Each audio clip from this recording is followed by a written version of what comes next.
Today on Brilliance Business TV, we have Joanne Ross. Joanne from Savour the Moment in Serenity is a multifaceted individual. She is an international speaker, teacher, coach, and 2 times international best-selling author. Stay tuned.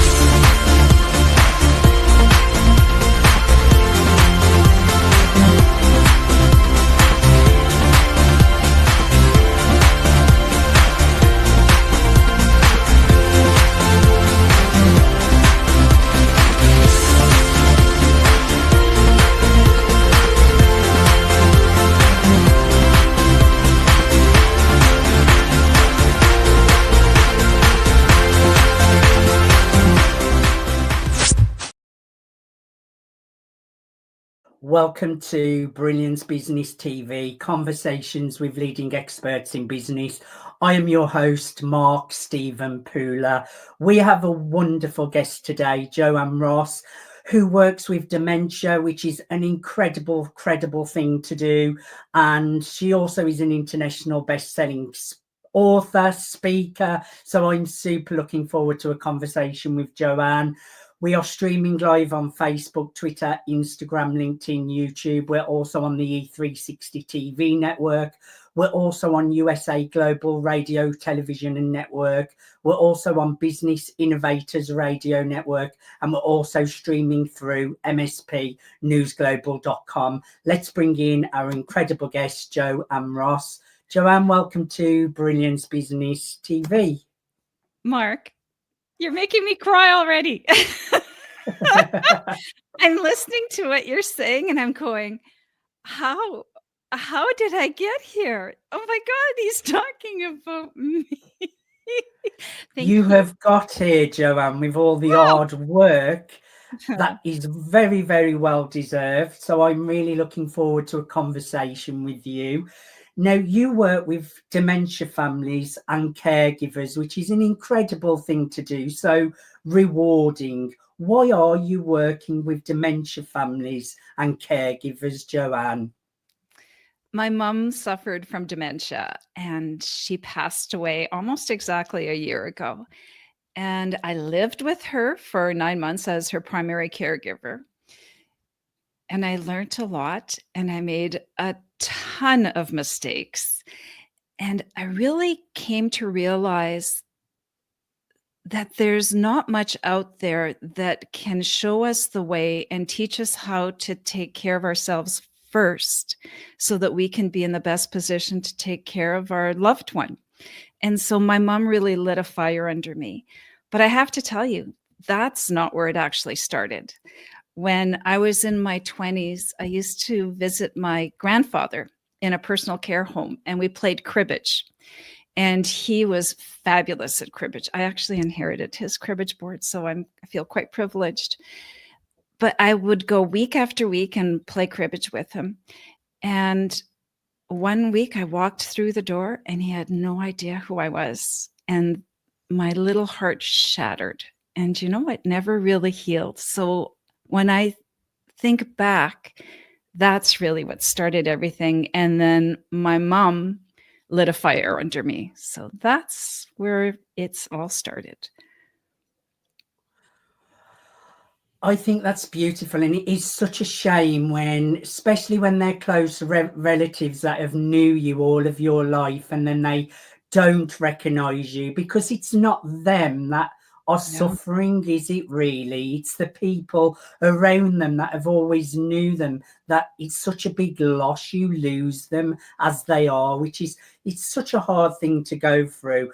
Why are you focused on wellness strategies, Joanne? I have come to learn, again, through my own experience, that being less than well and in good health, you can't give to your loved one. You can't serve. There's a quote by Eleanor Brown. Self-care is not selfish. You cannot serve from an empty vessel. I adore that quote. It's brilliant. And it is so true. So in the beginning, when I was with my mom, I was also ill. And I noticed that I would be so tired and I wouldn't have the energy. And here came that same story or the same question for the 30th time. And I just, not that I ever snapped at her, but I ran out of patience. It was really hard. I found that I was drained physically, I was drained mentally, and I was drained emotionally, which didn't promote health in me. It just made things worse. As years went by and I learned to take care of myself, I realized that I could give from a place of patience, of compassion, and love. And our loved one deserves that. It's hard when you're in that state of panic and confusion and you're afraid to look at this person who looks like your loved one, but the disease has taken over and you're like, I don't know, I have goosebumps. I don't know who this person is anymore. And we have to be able to put ourselves in their shoes and remember this was a contributing member of society. This person loved. This person was strong. This person gave so much of themselves.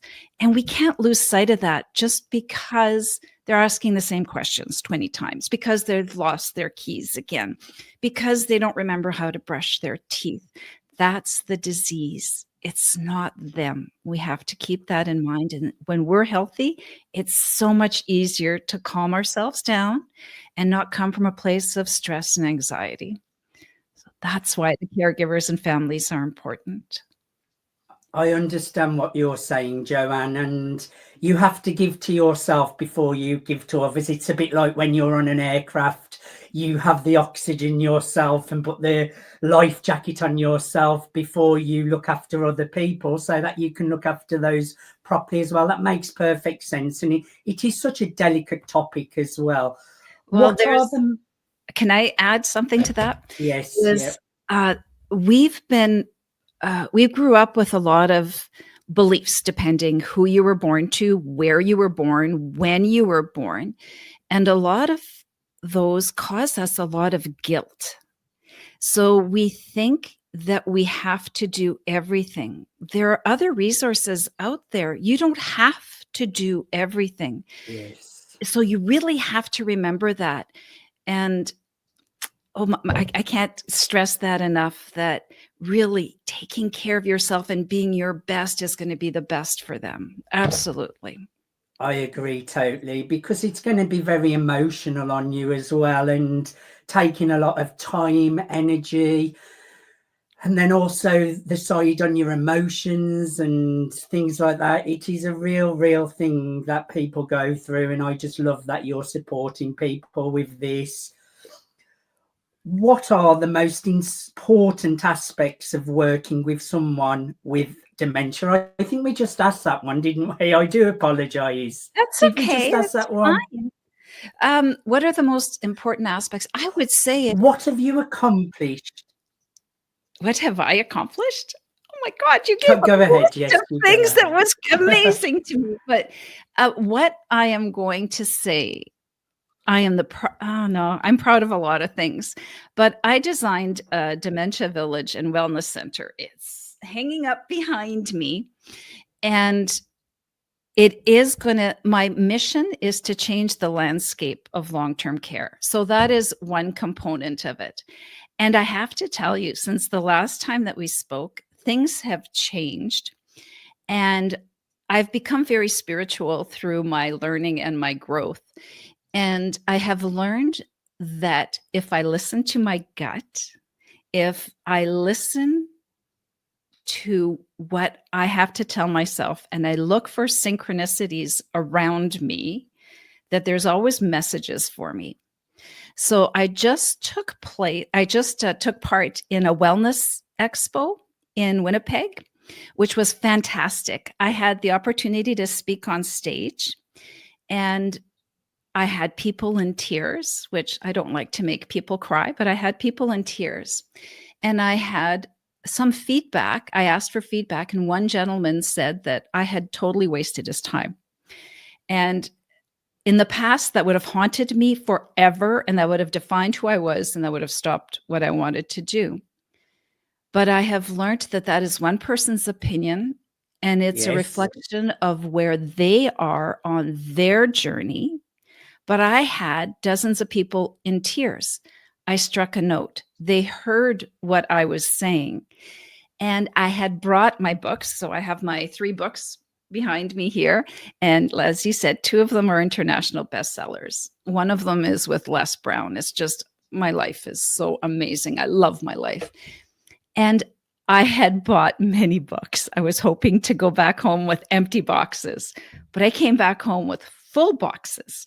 I only sold a handful of books, for which I am very grateful. I was also promoting my workshop, which we can talk about some more if you'd like, for families and caregivers.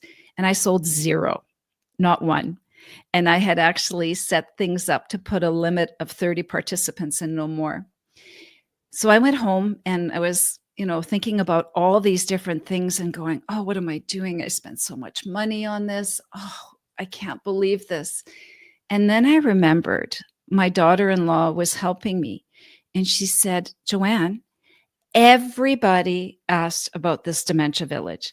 You had a million lovely compliments about this dementia village.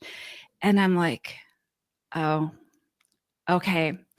And then I met these people who were all my neighbors at the wellness facility, which is funny when I think about how they all fit in with my dementia village and wellness complex. I had somebody who is a death doula and does palliative care, which is part of my dementia village. Another one had contacts with people who could help fund my dementia village. And I had somebody else who offered services that fit really well with my wellness strategy. So I slept on it, woke up the next morning and did my meditation. And I just went, oh my goodness, message received. Yes, I will continue with my 1 round of my workshops, but I need to focus my attention on my dementia village. Message received loud and clear. So I don't know, did I answer your question? Great accomplishments. And I was going to talk about the dementia village, but we've just discussed that a little bit. So we'll talk about your books as well. But I want to go back to the original question because I realized we didn't actually go into detail of that. Okay. So it was, what are the most important aspects of working with someone with dementia, Joanne?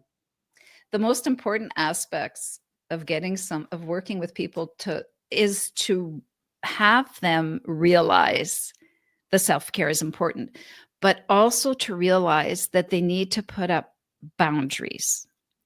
And boundaries aren't only to keep people out.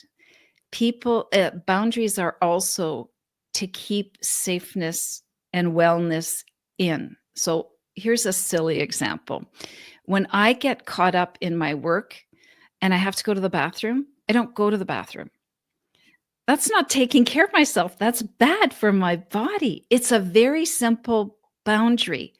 Listen to your body. When you're tired, rest. When you're not emotionally up to going to visit somebody, don't go visit. Maybe send your brother to go, send your daughter to go. I just can't go today. Could you please step in for me?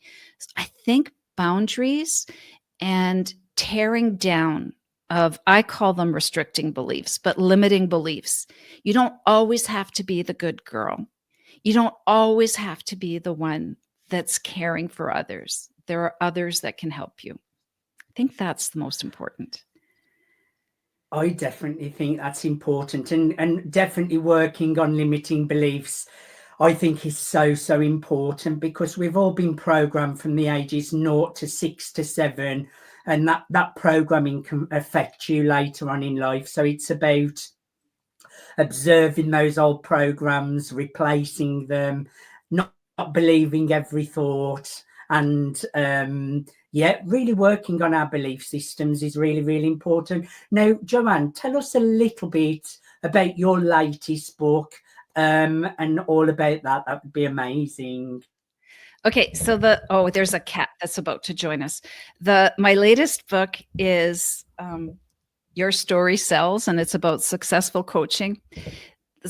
It talks about my illness. It talks about all the lessons that my illness taught me. It discusses getting together with my mother and living with her, the lessons that we taught each other. And it follows through her dementia journey. And it points, there's different tips and tools in there. Like I say, lessons that I learned, things that I would do differently. And right up until the very end. There's also a poem that I wrote in that book, which is also in the Soulful Poems book. And it's called The Death of My Mother.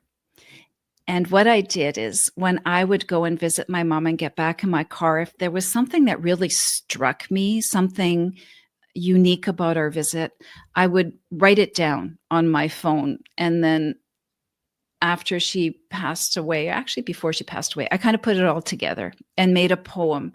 And to me, it's the perfect depiction of what the person with dementia goes through and what their caregiver goes through. So in my case, I lived with my mom. Then I got to the point where I couldn't anymore. And so she went to assisted living. That's what we call it here in Canada, is assisted living. And then she couldn't stay there anymore and she had to move into a personal care home. But it all happened during the pandemic. So there was a point in time where I lived with her. There's a point in time where I didn't see her for a year. And then it talks about after she was in the personal care home, she wanted to be right until her passing. So it shows all the changes that happened over that time and the impact of being present, being absent, and then being present again. So it's kind of you can follow the journey and see all the different things that can happen and really get an understanding from the person with dementia's point of view as well. They may not be aware of a lot of things. They may not remember a lot of things, but they're still a human being with emotions and feelings. And there are points in time where they do remember. They just may not be able to communicate it and share it with you. So you have to remember those as well. So out of the three, that book, I really is my favorite because it covers my journey with my mom to the very, very end. And that was really important to me. And I think for people who may be going through that journey, that book would be such a great read. And I'm sure there's plenty of people out there going through that journey. It reminds me of a beautiful clip I've seen on social media, actually. And it was a ballerina who used to do, I think, Swan Lake. And she had dementia. And they played the music to her. And as soon as the music starts playing, she switches to ballerina and she starts doing all the hand movements in her chair, but she goes from having dementia to hearing the music and she just switches to ballerina, doing all the dance in a chair. That's a beautiful clip. If it ever pops up, I'm going to tag you. I'm sure you may have already have saw it, but it just goes to show that there's still memory there from their past and things like that. And I would bet you Joanne, anything who should connect with you and why should they connect with you? Anybody who would like a signed copy of my book should connect with me because I would love to sign a personalized copy of my book. And as you said, there's a story in there that they can connect with.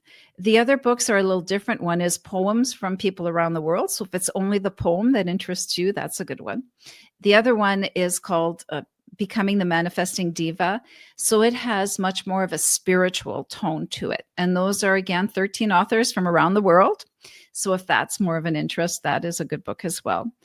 I have developed a workshop, which I am in the middle of right now. So we've done week 1, which is about mind power. Next week, we are doing emotional intelligence. So I developed a methodology called Me First, which I thought was quite appropriate. And it's for caregivers and families. So mind, power, emotional intelligence, flow and ebb, which is we're feminine, masculine, yin, yang, rest, being productive. We have to learn to listen to our bodies and be able to flow between the two. Then it's instincts and intuition. So we all have a second brain, which is called your gut, and your gut never lies. Your brain, on the other hand, lies all the time, but your gut never lies. Then we talk about restricting beliefs, so limiting beliefs. And I have a fabulous exercise I'm so excited to do. So as you talked about before, sometimes that's a big barrier to tear down. And spirituality, signs, symbols, synchronicities. I never disparage any religion because religion is beautiful and it's a huge part of spirituality, but there's more beyond if that interests you. And I share my opinion and my experiences. And the T in Me First is the total package, mind, body, spirit. It's all one. It's all linked. I like to think of it as an infinity symbol. So you have your mental, your physical, your emotional, and your spiritual. And they're always flowing one into the other, and they all impact one and the other. So at any point in time, if one of those is gunky and sick and smelly and gross, so if your emotional aspect is not well, it's going to impact your physical, it's going to impact your emotional, and it's going to impact your spiritual. So we have to take care of all of those components. So I'm only going to do this live once. I'm recording it, and then I will offer it online. And later on, I may also do some online. I would also love to grow into retreats so that I can delve more deeply. Emotional intelligence is a great example. My workshops are 2 hours per session, but you really need a full day, a couple of days, a week even, just to discuss that one topic. And anybody interested in helping me with my dementia village, either financially, ideas, things that have worked, suggestions, what they'd like to see. I can't do this alone. I'm one person, but I am determined that this is going to be a concept where people are lined up to work, not to live, so that there's dignity, respect for everybody. And so I guess those are the main things that there would be something beneficial to both of us to connect on any of those. And I love to speak. That's another thing. I would encourage everyone to connect with Joanne, learn more at her website, get her amazing book, connect with her, Savour the Moment in Serenity.ca. That is Savour the Moment in Serenity.ca. I'm going to say that once more. Savour the Moment in Serenity.ca. Joanne, I thoroughly enjoyed having a conversation with you today, and I think you're doing incredible things in the world. I thoroughly enjoyed having a conversation with you.